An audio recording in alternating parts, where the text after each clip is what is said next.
오늘은 성령의 임재가 있는 예배, 성령의 임재가 있는 예배라는 제목으로 하나님 말씀 증거하도록 하겠습니다. 오늘 본문에 보면 베드로가 이제 로마의 백부장이죠. 백부장이 성경에 많이 등장을 하는데 오늘 본문에서도 로마의 백부장인 거는 한 소위 정도 돼요.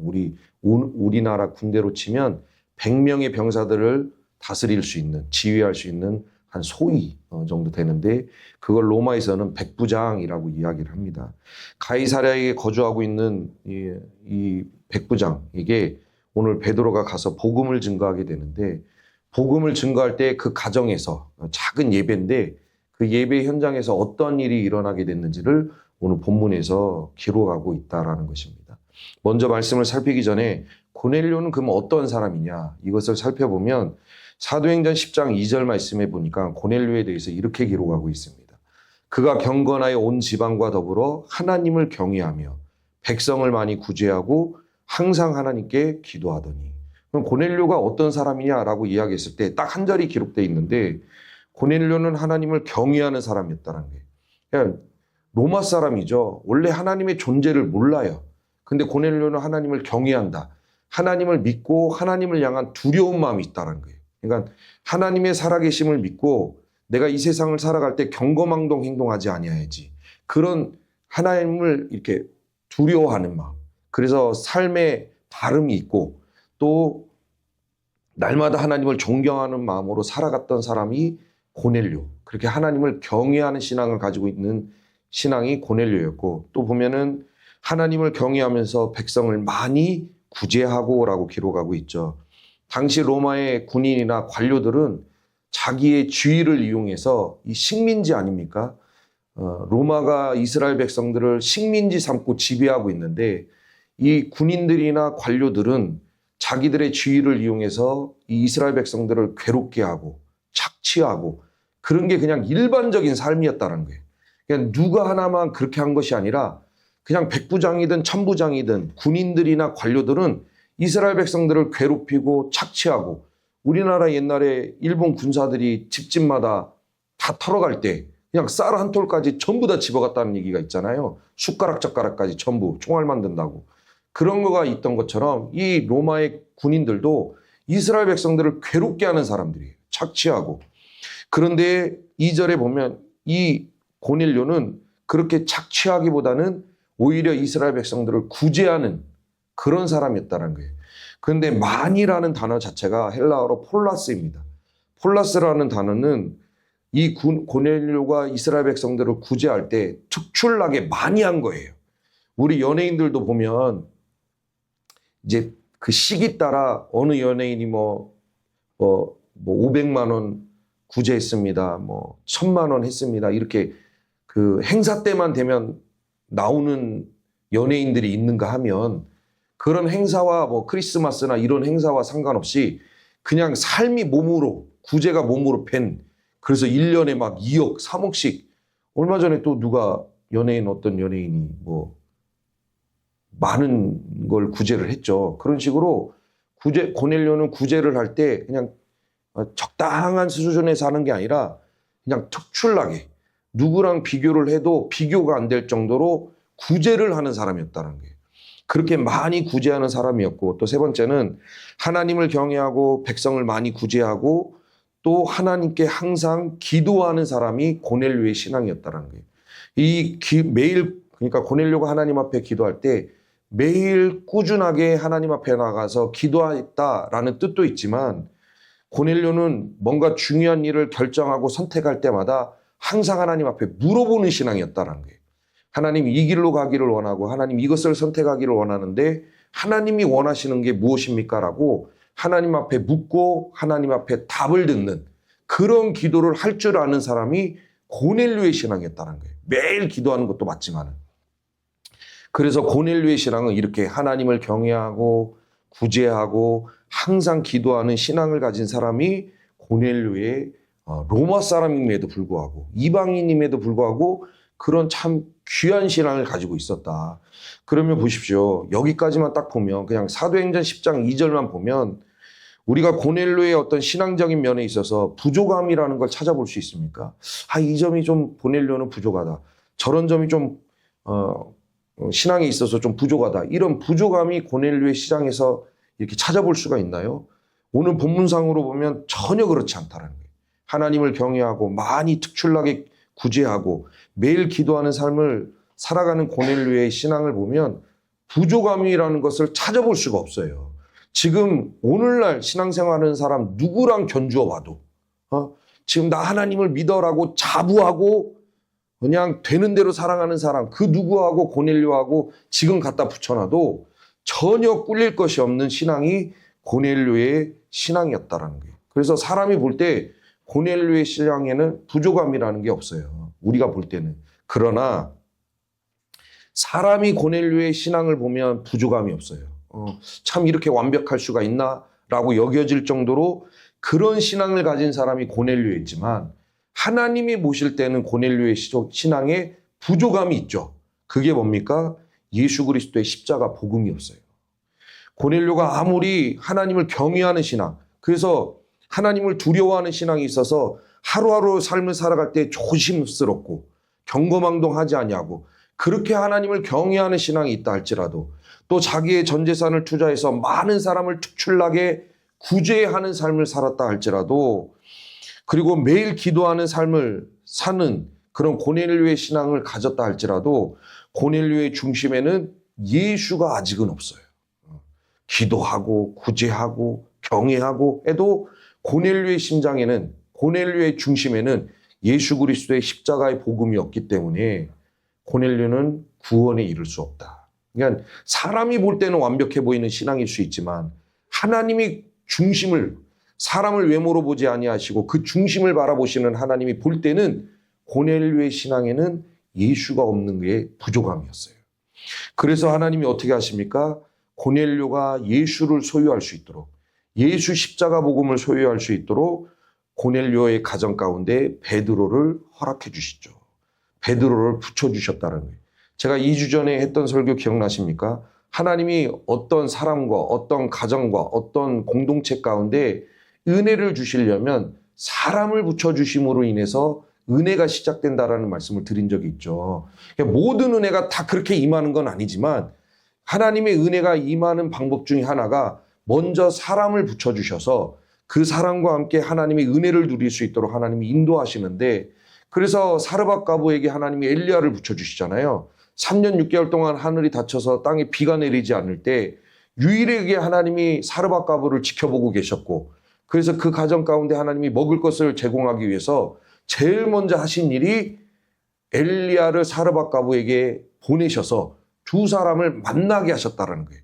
그래서 그 과정 속에서 순종이 일어나게 되고 그래서 사르밧 과부의 가정 가운데 기름과 가루가 떨어지지 않는 은혜를 하나님이 베풀어 주시게 되었다. 그러니까 사람을 붙여주셔서 은혜가 시작이 되는데 오늘 고넬료의 가정에도 마찬가지라는 거예요.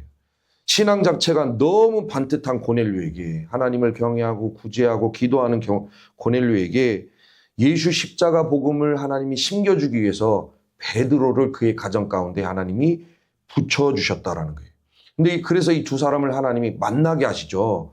두 사람은 아는 사람이 아니에요. 서로 민족도 다르고 사는 곳도 달라요. 고넬료가 사는 곳에서 베드로가 사는 곳까지 56km가 떨어진 곳에 두 사람이 살았기 때문에 한 번도 살아가면서 만나본 적이 없어요. 이름을 들어본 적도 없고. 그런데 이 두 사람이 만나는 과정 속에서 그래서 하나님의 열심이 있는 거예요. 사람이 사람을 만나서 은혜가 시작될 때는 우연이 아니라는 거예요. 어떻게 하다 보니까 만났네?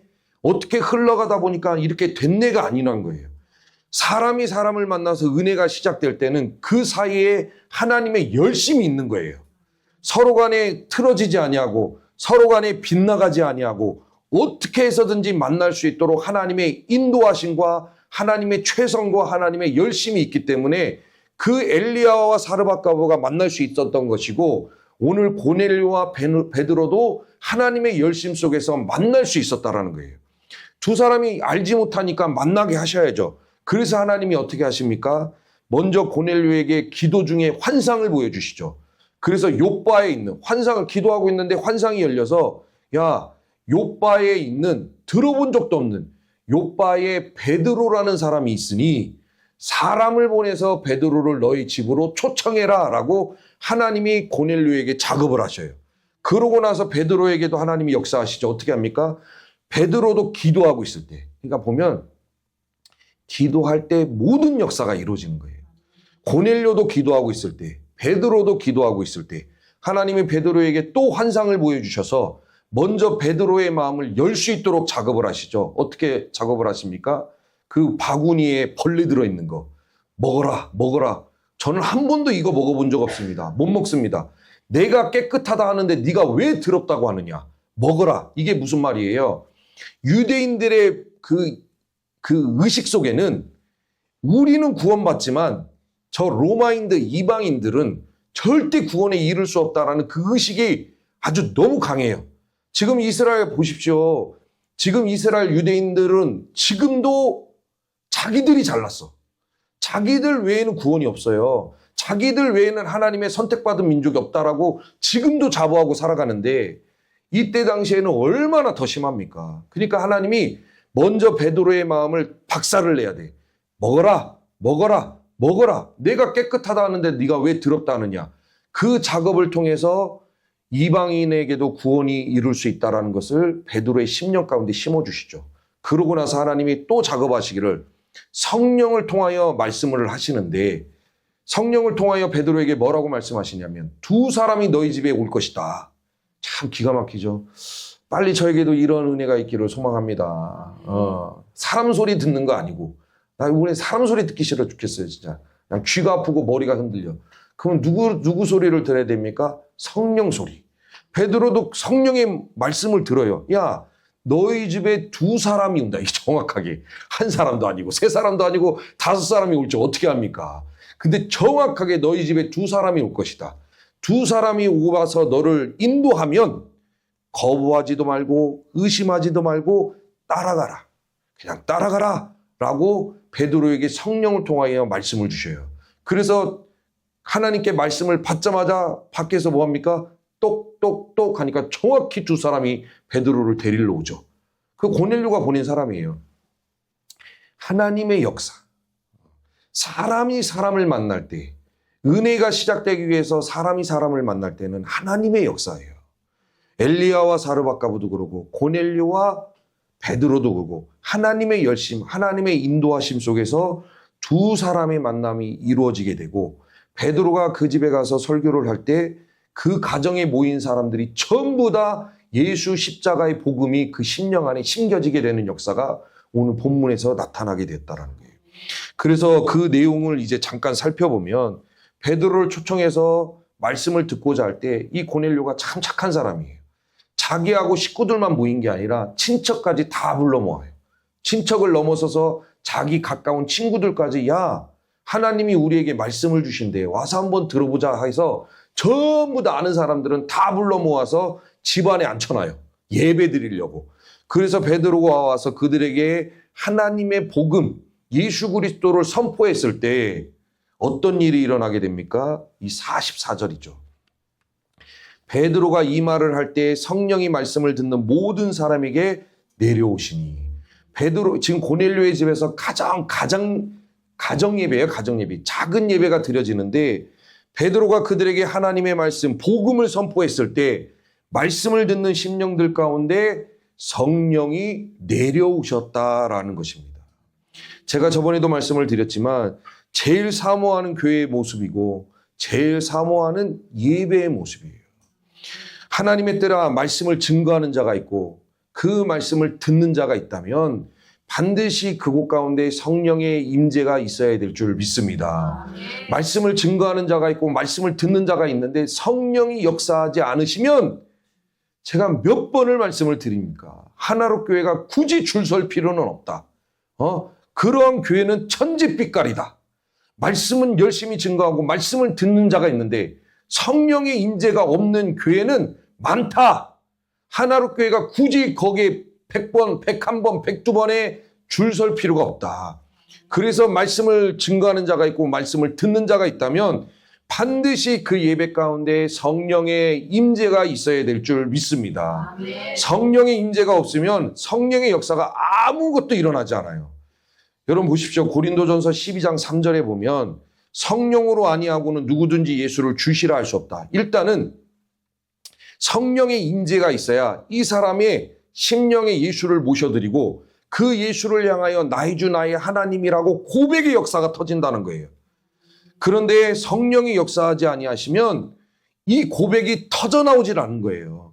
근데 이건 있죠. 제가 늘 말씀을 드리지만 예수님은 하나님의 아들이다. 그 예수가 2000년 전에 십자가에 죽었다. 이거는 지식으로도 얼마든지 습득 가능하다. 단 성경 공부를 2시간, 3시간만 하더라도 예수가 하나님의 아들이고 예수가 2000년 전에 십자가에 죽었다. 죄 때문에 죽었다. 이거는 2시간, 3시간만 성경 공부를 해도 지식으로 습득이 가능하나 십자가를 바라보며 그 십자가의 죽음이 내 죽음이요. 예수님이 십자가에서 부활을 하셨는데 그 부활이 내 부활이라는 것을 내 심령이 뼈저리게 통감. 목에 칼이 들어와도 우리 옛날에 이 초대교회 사람들이 사자골에 던져져도 막 사자가 달려들어가지고 팔을 물어가지고 잡아 뜯어요. 근데 한 손팔을 올려드리고 하늘 가는 밝은 길이 그들이 찬양할 수 있는 힘이 뭐냐? 중심에 예수가 있기 때문에 그게 가능하다. 지식으로 예수를 습득하는 사람들은 사자가 오면 도망가게 돼 있어요. 화형틀에 묶여서 밑에서 장작불에 불을 태우는데 밑에서 불이 올라와서 내 다리부터 꽃을 그거 어마어마하게 여러분 화형당할 때 죽음이 어마어마하잖아요. 그 고통이. 근데 이 사람들 그 화형틀에 묶여서 찬송가를 부르면서 하나님의 인도를 받아요. 그렇게 할 수 있는 이유가 뭡니까? 그 안에 예수의 죽음이 나의 죽음이요 예수의 부활이 나의 부활이라는 믿음이 있기 때문에 그게 가능했다라는 거예요. 그러나 지식으로 예수를 아는 사람은 절대 못해요. 우리 옛날에 일제시대 때도 일본 순사와 군인들이 했던 일이 뭡니까? 예수의 초상화를 땅바닥에다 놓고 밟고 가라는 거예요. 예수의 얼굴을 밟고 지나가면 내가 너를 살려주고 안 밟으면 넌 죽는다. 그러니까 안 밟은 사람은 옆에서 막 모가지가 댕동 막 날아가는 거예요. 일본 애들이 우리 검도하는 사람들이 그거 보이죠. 막 볏짚 세워놓고 대나무 세워놓고 막 한 방에 볏짚을 자르고 대나무를 싹 반듯하게 자르는 훈련을 하죠. 이 나쁜 일본 옛날 그 일제시대 때 걔네들이 한국 사람 목을 가지고 그 연습을 했다라는 거예요. 연습이에요, 연습. 예수 믿는 사람을 어떻게 반듯하게 목을 베냐? 그 연습을 했다라는 거예요. 근데 예수의 초상화를 밟은 사람은 살려주고 안 밟은 사람은 다 그렇게 목을 뱉는데 예수의 초상화를 밟을 수 없는 사람은 그 중심에 예수의 부활이 나의 부활이요 예수의 죽음이 나의 죽음임을 믿는 자. 그걸 뼈저리게 통감하고 예수를 인격적으로 만난 사람만이 그 신앙이 가능하다. 지식으로 예수를 아는 사람은 다 도망가요. 결정적으로 다 도망가. 그런데 우리가 예수를 지식으로 알지 아니하고 예수를 정말 목숨을 다 바쳐서 우리 군산에 있었을 때 그 담임 목사님이 인도네시아인가를 갔다 왔어요. 인도네시아를 갔다 왔는데 주일날이 되죠. 선교를 갔다 왔는데 주일날 이제 예배를 근데 인도네시아는 이슬람 국가잖아요. 주일날 예배를 드리는데 어디 이제 기독교이기 때문에 뭐 지하나 어디 은밀한 장소 이런 데 가서 예배를 드릴 줄 알았더니 그냥 대로변에 그냥 1층 건물 창문만 열면 예배 드리는 것이 다 보이는 곳으로 안내를 한다라는 거예요. 그래서 목사님이 이제 얼었죠, 마음이. 이거 뭐지? 이거 이렇게 예배를 드려도 되나? 그래서 그냥 선교사님 믿고 따라갔는데 문 앞에서 건장한 사람이 막고 질문을 합니다. 당신 여기 들어가서 예배 드리면 예배 드리다가 죽을 수도 있고 누군가 이슬람 극단주의자가 폭탄 던지면 죽는 거예요. 예배 드리다 죽을 수도 있고 예배 드리고 나오다가 집에 가다가 누가 쫓아가서 칼로 찔러 죽일 수도 있고 총으로 쏴 죽을 수도 있다. 죽을 수도 있는데 들어가서 예배를 드릴 거냐라고 한 명씩 맞고 물어봤다는 거예요. 거기서 예스 하는 사람은 들어가는 거예요. 예수는 누가 할 수 있습니까? 예수를 가진 자. 예수를 소유한 자만이 들어가서 예수 할 수 있는 거예요. 그러나 이미 그 안에 예수를 지식적으로 아는 사람은 절대 예스가 안 되죠. 폭탄이 떨어지는 곳에서 내가 예수 믿는다고 됩니까? 제가 이집트도 갔다 왔는데 이집트에서 예수 믿는 사람, 나 예수 믿는 사람이라고 이제 거기는 신고를 해야 돼요. 거기도 이슬람 국가니까. 신고를 하면 우리 주민등록증에다가 기독교라고 표시를 해줘요. 이집트 사람들은. 그때부터 핍박이 시작돼요. 물건도 못 사요. 취직도 안 돼요. 아무것도 못 해요. 사람 취급도 안 해요. 그 주민등록장에 기독교 써 있으면. 자기 개종하면 신고를 해야 되는데 그렇게 하면. 그런데도 이 사람들이 뭐 어떻게 합니까? 나는 기독교로 개종합니다라고 신고를 해. 왜요? 예수가 들어와 버리니까 그 예수를 포기를 못 해요. 내가 가게 가서 마트 가가지고 물건도 못 사. 그런다고 해서 예수 믿는 것을 숨긴다? 이미 예수가 들어가는 사람들은 그게 납득이 안 돼요. 그게 바로 예수 믿는 사람들이죠. 근데 이게 어떻게 가능하냐? 예배 가운데 임재하시는 성령을 통해서 그 예수를 만나는 역사가 가능하다. 그래서 예배 가운데 성령이 역사하시고 성령이 역사하셔서 그 사람의 중심을 만져주시지 않으면 30년, 40년, 50년, 60년, 70년, 80년을 신앙생활해도 그 중심에 예수가 없다.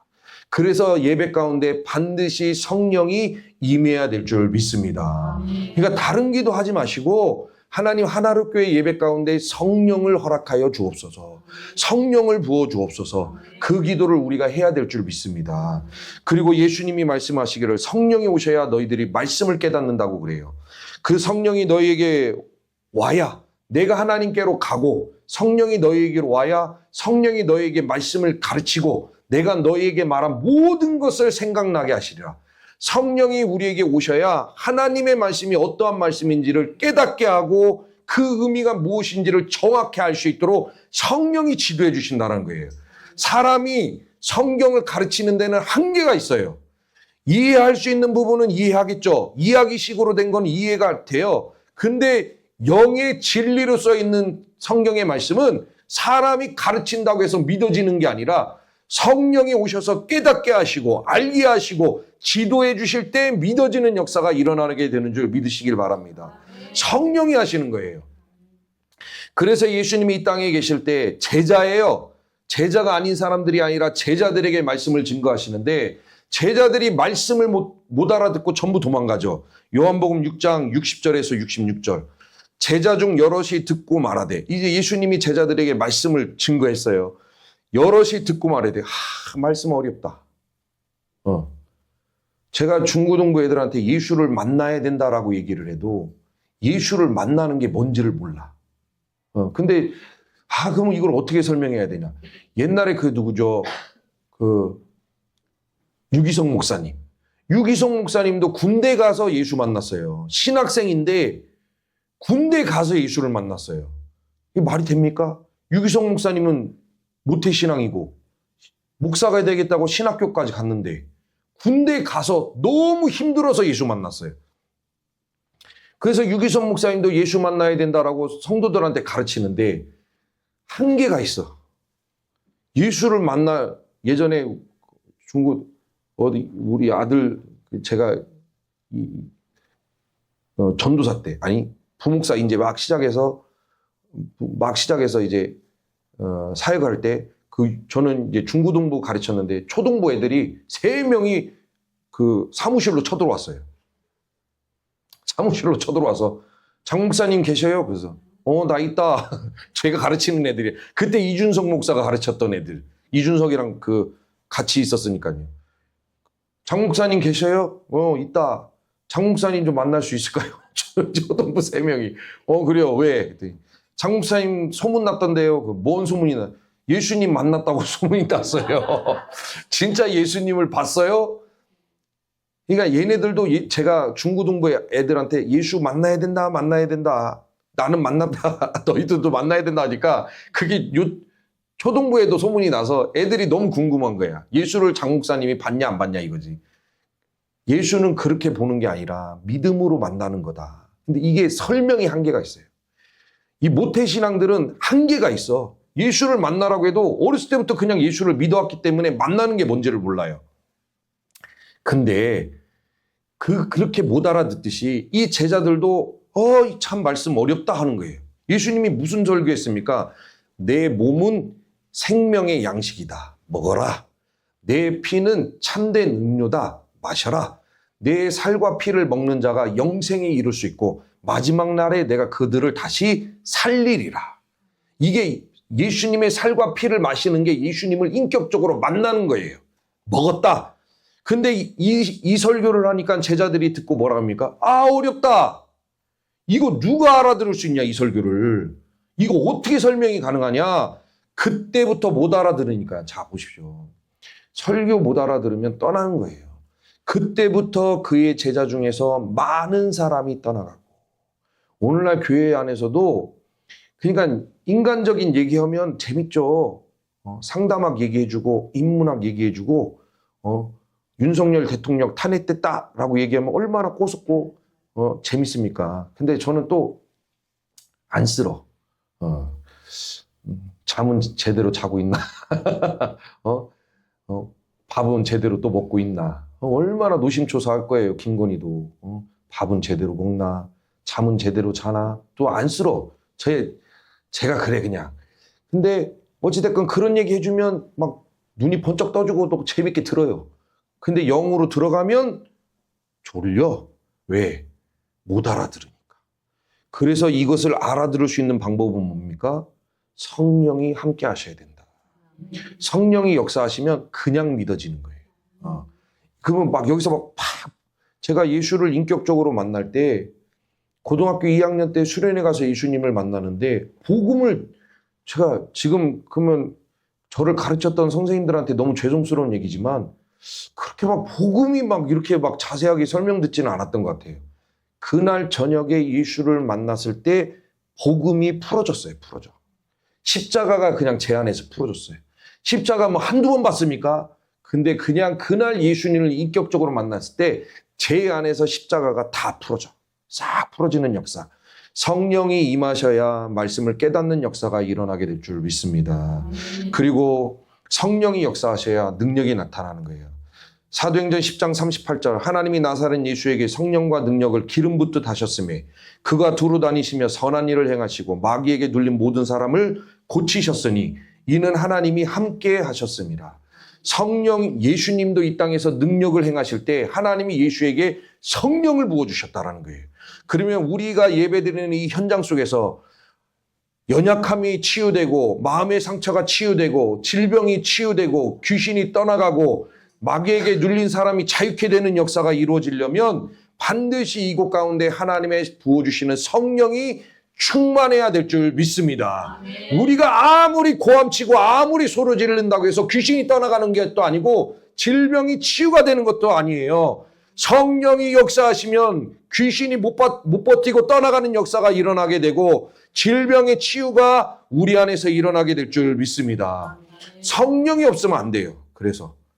그래서 저와 우리 성도님들이 정말 목숨 걸고 기도해야 될 게 뭡니까? 하나님, 우리가 드리는 예배 현장 가운데 성령을 허락하여 주옵소서. 성령이 없으면 아무 의미가 없어요. 여러분 보십시오. 아까 좀 전에 처음에도 말씀을 드렸지만 설교를 하는 자가 있고 그 설교를 듣는 자가 있다고 해서 모든 예배 가운데 성령이 임재하는 건 아니죠. 그건 오해예요. 성령도 상황을 봐가면서 물론 성령이 너희들과 함께 하시겠다고 주님도 약속하셨지만 모든 것을 봐가면서 성령이 역사하시는 거지 예배 드리고 있으니까 설교하는 자가 있고 말씀을 듣는 자가 있으니까 성령이 무조건 임한다? 그런 건 아니라는 거예요. 교회로서 온전히 서 있을 때 성령이 역사하시고 능력이 나타나게 될 줄 믿습니다. 요한계시록 2장에 보면 7교회 나오죠. 4교회가 칭찬과 책망을 듣고 2교회는 칭찬만 듣고 2교회는 책망을 들어요. 그런데 책망을 들었던 교회들을 살펴보면 에베소 교회 보십시오. 야, 너희들이 잘한 게 있다. 그런데 너희들 안에 책망할 것이 있으니 첫사랑을 회복해라 그래요. 첫사랑을 회복해라. 회개하고 회복해라. 그 첫사랑이 뭡니까? 너희들 안에서 하나님을 향한 사랑도 틀어졌고 옆에 있는 형제 자매에 대한 사랑도 이미 틀어졌다라는 거예요. 예배숙교에 하나님이 보실 때 잘한 부분이 너무 많아요. 근데 너희들 안에 사랑이 없다라는 거예요. 하나님을 향한 사랑은 물론이거니와 네 옆에 있는 사람도 제대로 사랑하지 못하는구나. 사랑해라. 만약에 회개하지 아니하고 사랑을 회복하지 않으면 어떻게 한다고 하십니까? 촛대를 옮기리라. 촛대가 옮겨진 교회에 성령이 임하십니까? 어림없는 얘기죠. 그래서 우리가 해야 될 일은 뭐예요? 촛대가 안 옮겨지는 거. 제가 고등학교 때 들었던 얘기가 하나님 한국교회에서 촛대로 옮기신다는 얘기를 부흥강사님을 통해서 고등학교 때 들었는데 어쩔 때는 너무 궁금해. 촛대가 옮겨진 건지 안 옮겨진 건지. 촛대가 옮겨지면 끝난 거예요. 거기에 설교자가 있고 설교를 듣는 사람이 수백 명이 모여 있어도 촛대가 옮겨진 교회는 성령의 임재가 없어요. 그러니까 예배는 드렸는데 마음이 늘 공허해. 두아디라 교회도 보십시오. 라오디게아 교회도 보십시오. 내 행위가 차지도 않고 덥지도 않다. 야, 차든지 덥든지 둘 중에 하나이라. 근데 하나님이 말씀하신 거는 뜨거워지라는 거죠. 신앙적으로 열정도 있어지고 뜨거워지라. 차가운 쪽으로 가라는 건 아닌데 라오디게아 교회 자체가 너무 회색이에요. 이것도 아니고 저것도 아니고. 그래서 하나님이 말씀하시기를 뜨겁든지 차갑든지 하라는 건 라고 말씀하시는데 그거는 신앙의 열정을 내라는 거예요. 만약에 너희가 신앙의 열정을 내지 않으면 어떻게 한다? 내 입에서 토해야겠다. 내가 너희들을 더 이상 못 봐주고 토해내겠다라고 얘기하셨습니다. 그러면 그 교회들이 말씀을 증거하는 자가 있고 말씀을 듣는 자, 구색을 갖춰도 촛대가 옮겨지고 하나님 입에서 토해짐을 당한 교회는 아무리 성령이여 오시옵소서, 성령이 우리에게 은혜를 주옵소서라고 100만 번, 1000만 번을 부르짖어도 성령의 임재가 없어요. 그러니까 늘 공허하고 메말라 있고 심령의 위로도 없고 평안도 없고 그럴 수밖에 없다. 교회가. 그러니까 예배를 드려도 마음은 공허한데 밥 먹을 때는 재밌는 거예요. 이게 얼마나 비극적입니까? 예배를 드렸을 때 영의 양식, 성령으로 말미암아 영의 양식이 들어와서 영혼의 만족이 있어야 되는데 예배는 공허한데 밥 먹을 때는 재밌어. 그건 비극이죠. 그건 비극이에요. 고넬료의 가정에서 말씀을 증거했을 때 그 예배 현장에서 성령이 임하셨던 것처럼 우리 하나로 교회 안에서도 성령의 강한 임재와 성령의 능력이 나타나는 교회가 될 수 있기를 주의 이름으로 축복합니다. 우리 계속 기도해 주시고 우리가 기도했을 때 우리가 하는 기도가 하나님 앞에 막 상달이 돼야 돼요. 그 애굽에 있는 이스라엘 백성들이 부르짖었을 때 그들의 기도가 하나님 앞에 상달됐다. 올려짐을. 그러니까 1년이 걸릴지 2년이 걸릴지 3년이 걸릴지 4년이 걸릴지 알 수 없어요. 저희들은 믿음으로 뭐 해야 돼요? 하나로 교회 가운데 성령의 역사가 나타나게 도와주세요라고 기도를 계속 올려드려야 돼. 계속. 그 이스라엘 백성들이 블레셋 사람들 앞에 괴롭힘을 당할 때도 그때도 뭐라고 고백합니까? 백성의 부르짖음이 내게 상달되었으므로 내가 그들을 돌보았다라고 표현해요. 상달되고 다윗도 하나님의 도우심을 구할 때 인생이 너무 괴로워서 다윗이 하나님 앞에 부르짖을 때 뭐라고 합니까? 나의 부르짖음을 주께 상달되게 하소서. 그러니까 우리 하나로 교회가 하는 기도, 저녁마다 하는 기도, 예배 시간마다 하는 기도가 하나님 앞에 계속 상달이 되면 하나님의 역사와 하나님의 강력한 임재가 우리 하나로 교회에 가득하게 될 줄 믿습니다. 그때는 저 뒷문을 열고 들어올 때부터 아는 거예요. 성령의 임재가 충만한 교회는 들어갈 때부터 아는 거예요. 그러나 어둠의 역사가 역사하는 교회는 들어갈 때부터 쇠해. 쇠해. 그러나 성령의 역사가 임재가 있는 교회는 들어올 때부터 성령의 온기가 느껴지는 교회가 될 줄 믿습니다. 말씀을 정리하겠습니다. 어찌됐건 고넬료의 가정에 그렇게 성령이 역사하시니 10장 47절 48절 이에 베드로가 이르되 이 사람들이 우리와 같이 성령을 받았으니 누가 능히 물로 세례 베품을 금하리요 하고 명하여 예수 그리스도의 이름으로 세례를 베풀라 하니라. 그 안에 있는 사람들이 한 사람도 빼놓지 않고 전부 예수님 만났어요. 그래서 구원의 세례를 베풀죠. 최고의 예배가 고넬료의 가정에서 드려진 거예요. 고넬료의 가정에서. 저는 우리 하나로교회 안에서도 최고의 예배가 날마다 드려지기를 소망합니다. 말씀을 전하는 자가 있고 그 말씀을 듣는 자가 있으면 그곳 가운데 성령이 역사하셔서 생명을 일으키고 어둠의 역사가 떠나가게 하고 영육의 질병의 치유가 일어나고 회복도 일어나는 역사, 그 최고의 예배가 우리 하나로교회 안에서 성령의 임재가 있는 예배가 우리 하나로교회 안에서 날마다 드려질 수 있기를 주의 이름으로 축복합니다. 우리 찬양하겠습니다. 성령 하나님 나를 만지소서.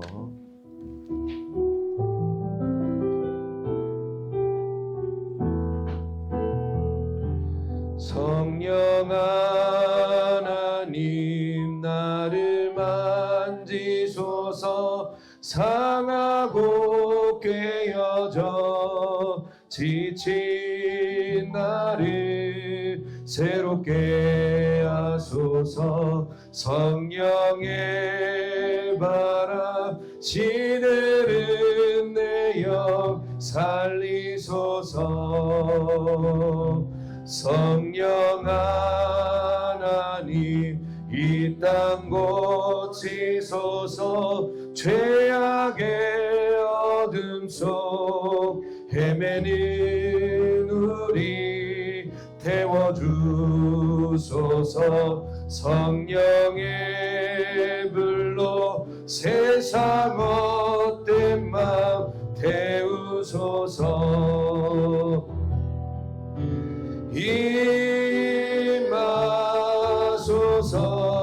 임하소서. 성령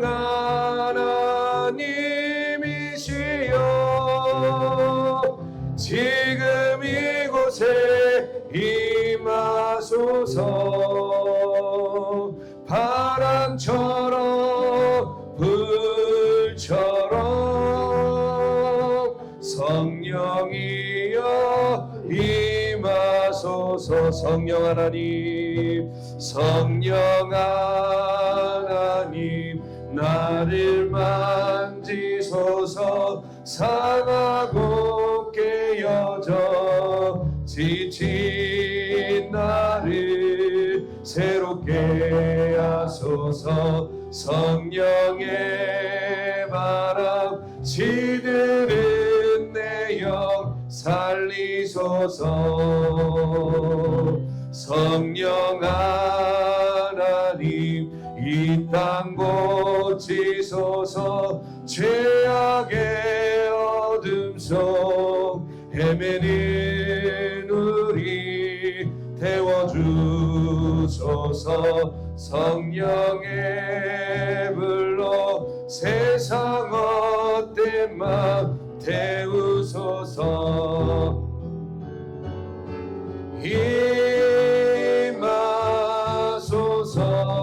임하소서.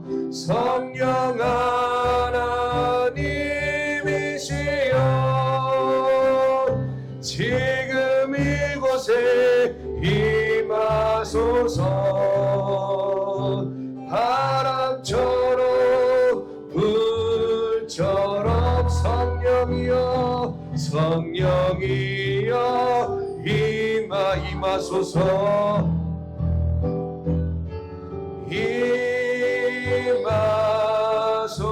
임하소서. 성령 하나님이시여 지금 이곳에 임하소서. 바람처럼 불처 성령이여 성령이여 임하소서. 우리 이 시간 함께 우리가 이 시간 함께 기도할 때 하나님 우리 가운데 하나님의 성령을 허락하여 주시고 우리의 심령을 새롭게 하시며 회복의 역사가 일어나게 하시고 다시 한번 우리의 영혼이 하나님을 바라보는 우리의 심령이 될 수 있도록 은혜를 달라고, 그리하여 이 믿음의 여정이 아무리 힘들고 어렵고 고되고 괴로워도 하나님만 바라보는 우리의 심령, 우리의 믿음, 우리의 신앙이 될 수 있도록 하나님 붙들어 주시고 은혜를 달라고, 우리 가운데 성령의 역사를 허락해 달라고 우리 이 시간 주여 세 번 부르시고 간절하게 기도하겠습니다. 주여, 주여, 주여. 살아계시고 역사하시는 하나님 아버지, 이 시간에도 하나님의 은혜를 사모하는 마음으로 기도합니다. 하나님 아버지, 우리의 상한 심령 가운데 성령을 허락하여 주시옵소서. 성령의 충만한 역사, 성령의 능력이 나타나는 역사, 우리 심령이 성령으로 말미암아 회복되게 하시고, 하나님 아버지 새롭게 우리 성령의 바람이 불어와 하나님을 바라보는 우리의 믿음과 신앙이 될 수 있도록 하나님 아버지 도와주시고 역사하여 주시옵소서. 성령 하나님이여, 우리 가운데 임하여 주시옵소서. 강한 성령의 바람을 허락하여 주셔서 예배드리는 심령들마다 예수를 알게 성령의 역사하여 주시고, 하나님 아버지 말씀을 깨닫는 역사가 일어나게 하시며 성령의 능력이 예배드리는 현장 속에서 이루어지기를 소망하오니 하나님이여 도와주시고 은혜를 허락하여 주시옵소서. 성령을 허락하여 주시옵소서. 우리 하나로 교회 가운데 성령을 부어 주시옵소서. 성령이여 임하여 주시옵소서. 성령의 충만한 역사가 각 사람 가운데 이루어지게 하시고 성령의 능력이 나타나게 하시며 성령으로 말미암아 회복의 역사와 위로받는 역사와 평안을 누리는 역사가 하나님 아버지 우리 안에서 이루어지기를 소망하오니 주여 하나님 아버지여, 우리 가운데 성령으로 역사하여 주시옵소서. 하나님 아버지 도와주시옵소서. 사모하는 심령들마다 성령을 받아 누리게 하시고 성령의 능력으로 회복의 역사가 이루어지게 하시며 믿음의 생명을 공급받게 하시고 예수의 십자가 앞에 나아가 예수를 향하여 나의 주 나의 하나님으로 고백하는 역사가 우리 안에서 이루어질 수 있도록 인도하여 주시옵소서. 성령이여 임하여 주시옵소서. 살아계시고 역사하시는 하나님 아버지, 우리가 드려지는 예배의 현장 가운데 날마다 하나님이 부어주시는 성령의 충만한 역사가 이루어지기를 소망합니다. 그리하여 말씀을 듣는 자마다 예수를 발견하는 역사가 있게 하시고 말씀을 깨닫는 은혜가 있게 하시며 성령의 능력으로 다시 한번 영육의 회복의 역사가 일어나는 능력이 우리 예배 가운데 이루어지기를 소망하오니 하나님 도와주시고 우리의 기도를 받아주셔서 우리가 드리는 예배 현장 가운데 하나님의 성령이 부어지는 은혜를 허락하여 주시옵소서. 성령의 은혜로 말미암아 심령이 회복되어 세상을 이기게 하시고 죄를 이기게 하시고 중독을 이기게 하시고 연약함을 이기게 하시고 하나님의 영광만 나타내는 우리 하나로교회 성도님들이 되기를 소망합니다. 하나님 도와주셔서 성령으로 이기게 하시고 성령과 동행하는 삶을 살아갈 수 있도록 축복하여 주시옵소서. 하나님이 우리의 중심 가운데 성령을 허락하여 주셔서 그 성령으로 하나님 지치지 아니하고 더 힘을 내서 이 믿음의 여정을 걸어갈 수 있도록 인도해 주실 줄 믿습니다. 기도할 때마다 성령 부어주시고 성령에 의지하여 새 힘을 누릴 수 있도록 축복하여 주시옵소서. 하나님께서 우리의 중심을 온전히 붙들어 주시고 한 주간의 삶도 동행해 주실 것을 믿사오며 예수님의 이름으로 기도합니다. 아멘.